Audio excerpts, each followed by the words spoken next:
Bismillahirrahmanirrahim. Assalamu alaikum. So today we learn about functions of proteins and what do they do in our body. Functions of proteins. Dietary proteins provide amino acids that are required to build and maintain tissues. They are also involved in the production of enzymes, some hormones and antibodies. Some proteins help to regulate body processes, and in the absence of energy giving nutrients, proteins also provide energy. तो ये सब इनके functions हैं जो कि headings आप याद करेंगे. Build and maintain tissues, production of enzymes and hormones and antibodies, regulate body processes and provide energy. तो सबसे पहले हम देख लेते हैं body building. Although protein is present in every cell of the body, its nature and behavior is in various tissues. Cells differ. तो हमारे सारे के सारे जो बॉडी के सेल्स हैं वो प्रोटीन से बने हुए हैं, लेकिन हर सेल का जो फंक्शन है, बिहेवियर है, नेचर है, वो डिफरेंट टिश्यूज़ के डिफरेंट है. ठीक है, जैसे लिवर के अंदर जो सेल्स हैं वो हेपेटोसाइट्स हैं, उनकी फंक्शनिंग टोटली डिफरेंट है. उनकी फंक्शनिंग है सिक्रीशन ऑफ जूसेस, उनकी फंक्शनिंग है डिटॉक्सिफिकेशन. ठीक है, अब अगर आप देख लें सेल्स ऑफ हार्ट तो उनकी फंक्शनिंग है कॉन्ट्रैक्शन, उनकी फंक्शनिंग है पंपिंग. ठीक है, तो हर टिश्यू के जो सेल्स होते हैं उनकी नेचर, बिहेवियर, फंक्शन डिफरेंट होता है. ठीक है, तो वो किस लिए? क्योंकि प्रोटीन्स जो हैं वो डिफरेंट अमाइनो एसिड से बनते हैं, तो हर amino acid different kind of protein बनाता है जो कि नेचर और फंक्शन में डिफरेंट होती है. ठीक है, तो इसमें for example the protein in the muscle allows it to contract and hold fluid. This gives the muscle firmness even though it is composed of at least 75% water. तो जो प्रोटीन होती है मसल में वो कॉन्ट्रैक्ट करती है, ठीक है, और रिलैक्स करती है. ठीक है, इससे मसल्स की फिर्मनेस होती है. ठीक है, मसल्स वर्क कर सकते हैं. ठीक है, और ये किस लिए? क्योंकि वो जो फिर्मनेस होती है वो इस वजह से होती है क्योंकि वो प्रोटीन फ्लूइड होल्ड करती है. और ये बात हम पहले इस्टेब्लिश कर चुके हुए हैं कि जो फ़ैट होता है वो ड्राई होता है और उसमें पानी कम होता है, जबकि लीन टिश्यू जो होती है उसके अंदर वाटर होल्डिंग कैपेसिटी ज़्यादा होती है. तो ये एटलीस्ट 75% वाटर से मिलके बना हुआ होता है. ठीक है, उस बात आ जाएं आप. Protein in hair, nails and skin is hard and insoluble, providing a protective covering for the body. देखें, अगर हमारी प्रोटीन स्किन की सॉल्युबल होती तो हम पानी में जब भी जाते हैं हम तो पिघल जाते. तो हर तरह की प्रोटीन की फंक्शनिंग डिफरेंट है और हर तरह की प्रोटीन जो है डिफरेंट काइंड ऑफ स्ट्रक्चर बना रही होती है. ठीक है, जैसे टिश्यू की जो प्रोटीन है वो वाटर होल्डिंग कैपेसिटी है उसकी. ठीक है, जबकि हेयर, स्किन और नेल्स वो हार्ड और इनसॉल्युबल है ताकि हमारी बॉडी को एक प्रोटेक्टिव कवर मिल सके. ठीक है, उसके बाद protein in walls of blood vessels contribute elasticity. तो हमारी जो प्रोटीन होती है ब्लड वेसल्स की, ठीक है, मसल्स की प्रोटीन जो है वो फ्लूइड होल्ड करती है. स्किन, हेयर और नेल्स की जो प्रोटीन है वो हार्ड और इनसॉल्युबल होती है. ब्लड वेसल्स की जो प्रोटीन होती है वो इलास्टिक होती है. ठीक है, इससे क्या होता है? नॉर्मल ब्लड प्रेशर मेंटेन रहता है. देखें, कभी कभार जैसे ही हमारा स्ट्रेस ज़्यादा होता है, हार्ट जो है ज़्यादा पंप करता है, जल्दी बीट करता है और ज़ोर से पंप करता है. ठीक है, तो हमारी ब्लड का प्रेशर जो है हाई हो जाता है. वो इसलिए होता है ताकि हमारी बॉडी को फ़ौरन से पहले ना टाइम मिल जाए फाइट करने का या फ्लाइट करने का. फाइट या फ्लाइट मतलब भागना या लड़ना, तो उसमें फ़ौरन जो है हमारी पूरी की पूरी बॉडी एक्टिव हो जाती है, एक्टिवेट हो जाती है स्ट्रेस के टाइम पे. ठीक है, तो अगर हमारी ब्लड वेसल्स इलास्टिक ना होती तो वो जो अचानक ब्लड प्रेशर हाई हुआ होता तो हमारी ब्लड वेसल्स तो उतनी ही रहती और उससे क्या होता कि हमारी खून की नालियाँ जो हैं वो फट जाती प्रेशर के अंदर आके. तो इसलिए इनके लिए इलास्टिक होना ज़रूरी है और वो जो है इनकी प्रोटीन्स ये प्रोवाइड करती है इलास्टिसिटी. ठीक है, उसके बाद proteins provide the framework in which the mineral matter of bones and teeth is embedded. तो बोन्स एंड टीथ का आपका जो होता है, अगर आप करीब से देखें तो इस तरीके से होल से होते हैं उसके अंदर, ठीक है, सुराख से होते हैं, ठीक है। तो वो जो है ये इस तरह के जो होते हैं, ये जो हैं ये इस तरह का फ्रेमवर्क होता है मिनरल, ताकि उसके अंदर मिनरल एम्बेड हो सके, ठीक है। अब ये जो है ऐसा क्यों होता है, क्योंकि अगर हमारी जो जितना ज़्यादा हम दूध पिएंगे, जितना ज़्यादा हम हेल्थी होंगे, स्ट्रांग होंगे, हमारी बोन्स उतनी ज़्यादा कैल्सीफाई होंगी, वो पोर्स जो हैं उतने ज़्यादा भर जाएंगे। लेकिन हम अगर हमारी बोन्स में कैल्शियम वगैरह नहीं होगी तो हम क्या कहते हैं, तो या हम कम खाएंगे तो हमारी बोन्स उतनी ज़्यादा पोरस हो जाएंगे, ठीक है। तो हर तरह की जो प्रोटीन है, हर तरह के स्ट्रक्चर की वो डिफरेंट है और उसका स्ट्रक्चर और फंक्शन भी डिफरेंट है, ठीक है। Body proteins are continuously being synthesised and degraded. ये एक फंक्शन है जो कि हमारा, अच्छा हम ये बात सोचते हैं कि अगर हम बचपन से ग्रो कर रहे हैं, ठीक है, तो जो हम ग्रोथ हो चुकी है, जो हमारे हार्ट के मसल्स बन चुके हैं, हमारी हाथों के मसल्स बन चुके हैं, वो जो बचपन में बने थे वो वही हैं, ठीक है। बस ग्रोथ के टाइम पे जो बने वो हैं और वो एंड तक चलेंगे, ऐसा नहीं होता। हमारी पूरी बॉडी का जो स्ट्रक्चर है वो रिप्लेस होता रहता है। हर कुछ टाइम बाद सेल्स की डेथ होती है, सेल्स की लाइफ और डेथ रेट जो है डिफरेंट होता है। हर किसी हमारी बॉडी के सेल का जो लाइफ रेट है, उसका लाइफ स्पैन वो डिफरेंट है, ठीक है। वो अपने टाइम पे काम करता है, then it dies, it expires, वो सेल रिप्लेस हो जाता है, उसकी जगह नया सेल बनता है। इसी तरीके से हमारे मसल्स के जो सेल्स हैं वो रिप्लेस होते हैं, हमारे टिश्यूज़ जो हैं वो फटते हैं, दोबारा बनते हैं, ठीक है।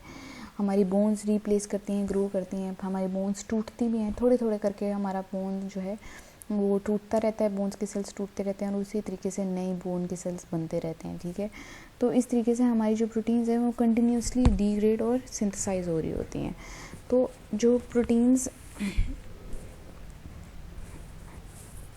Hence the need for protein to build new tissues and to maintain existing ones continues throughout the life.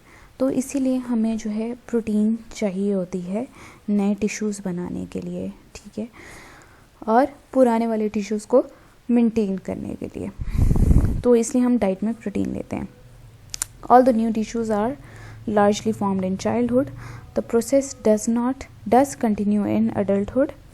Hairs and nails keep growing while outer layer of the skin is periodically replaced. तो hairs और nails हमारे बढ़ते रहते हैं, पुरानी roots हमारी गिरती रहती हैं, नई आती रहती हैं, ठीक है, हम वो काटते भी रहते हैं, ठीक है। इसी तरीके से हमारे जो स्किन है उसकी जो आउटर लेयर है वो भी रिप्लेस होती रहती है हर पीरियड के बाद थोड़ी थोड़ी करके, ठीक है। तो उस सब के लिए हमें प्रोटीन चाहिए होती है। Protein is also necessary in the adult diet in order to maintain the losses that continuously occur through urine, faeces and skin. तो हमें डाइट में ये इसलिए चाहिए होती है ताकि वो जितने भी लॉसेस हैं, अच्छा ये जितने भी लॉसेस होते हैं, मतलब पुराने सेल्स जो हैं वो डिग्रेड होते हैं, तो वो किस तरीके से जाते हैं, वो फीसिस में, यूरिन में और स्किन के ज़रिए से निकलते रहते हैं, ठीक है। द स्किन के ज़रिए से कैसे, स्वेट के ज़रिए से, ठीक है, और जो हमारे मुंह में ऑयल निकल रहा होता है उसके ज़रिए से, जो हमारी समटाइम्स पुराने स्केल्स जो हैं स्किन के डेड सेल्स जो हैं वो भी हमारे हल्के हल्के गिरते रहते हैं, ठीक है। तो इस तरीके से आपके जो हैं लॉसेस होते हैं और इनको फिर डाइट रिप्लेस करती है। The urinary nitrogen excretion decreases as the body stores of protein become depleted.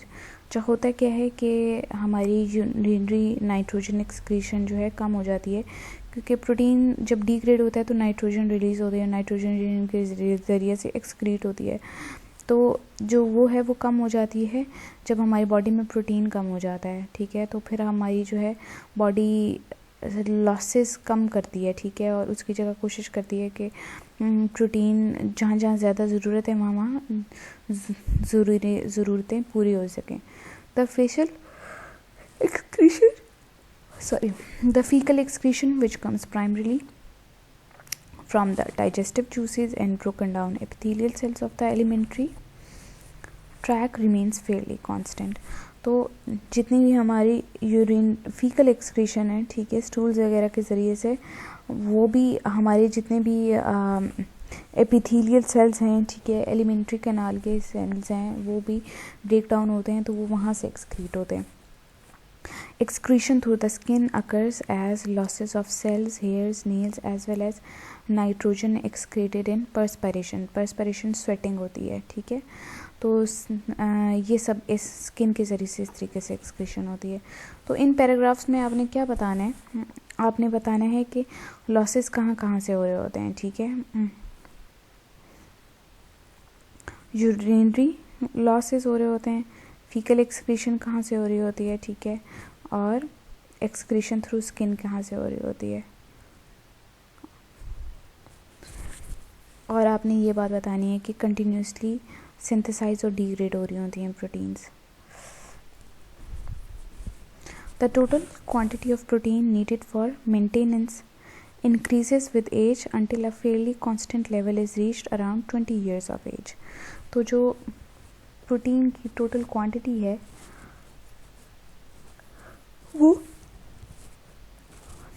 वो आपकी इंक्रीज़ करती रहती है एज के साथ साथ, ठीक है. और वो लेकिन रहती जो है फिर कांस्टेंट लेवल पे रहती है, ठीक है. और वो कांस्टेंट लेवल कब अचीव होता है, 20 ईयर्स ऑफ एज के बाद. मतलब तब तक आपकी ग्रोथ हो रही होती है, तो तब तक आपकी प्रोटीन की क्वांटिटी मेंटेनेंस के लिए इंक्रीज़ होती रहेगी. 20 ईयर्स के बाद जो है वो आपकी जो है डिक्रीज़ होना शुरू हो जाती है, ठीक है. उसके बाद आ जाएं building substances for enzymes, hormones and antibodies. Amino acids are required for the synthesis of all enzymes. तो एंजाइम्स हमारे अमाइनो एसिड से बनते हैं, ठीक है. This includes digestive enzymes and those required for oxidation reduction and other chemical processes in the body. तो जितने भी हमारे डाइजेस्टिव एंजाइम्स हैं वो एंजाइम्स जो कि सेलुलर रेस्पिरेशन के लिए ज़रूरी होते हैं, जो कि ऑक्सीडेशन के लिए ज़रूरी होते हैं, जो कि वो केमिकल रिएक्शंस जिनके ज़रिए से हमारी एनर्जी रिलीज़ होती है, उन सब के लिए जो एंजाइम्स चाहिए होते हैं वो सब आपके अमाइनो एसिड से मिलके बन रहे होते हैं. They are also needed to form certain hormones including insulin, thyroxine, epinephrine and some secretions of the pituitary gland. अच्छा, हार्मोन्स जो होते हैं वो हमारी बॉडी में सिर्फ ग्लैंड्स सिक्रीट करते हैं, ठीक है. हार्मोन्स का काम जो होता है फैसिलिटेटिंग काम होता है, फैसिलिटेट करवाना, ठीक है.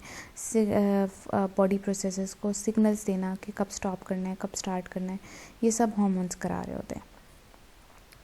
तो जैसे इंसुलिन है, थायरॉक्सिन है, एपिनेफ्रिन है.